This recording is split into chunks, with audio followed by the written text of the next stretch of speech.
This morning, the country is moving into a new phase in our response to the pandemic. The CDC is relaxing many COVID-19 safety guidelines.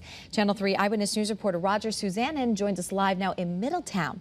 So, Roger, why are experts making this change now?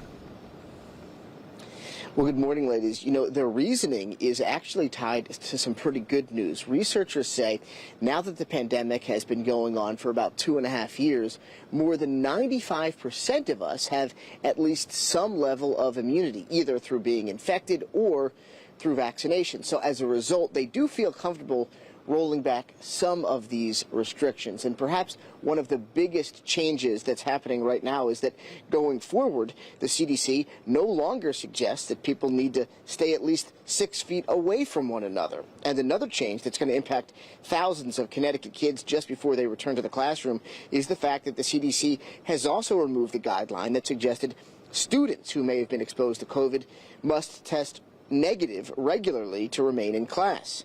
Health experts say the focus now should be on protecting people from severe illness due to COVID, and going forward, that means contact tracing should be limited to places with big groups of high-risk people, like hospitals and nursing homes. And perhaps the other big shift is that the CDC has dramatically eased the guidelines surrounding what people should do when interacting directly with someone who is tested positive. In the past, you would, of course, self-isolate.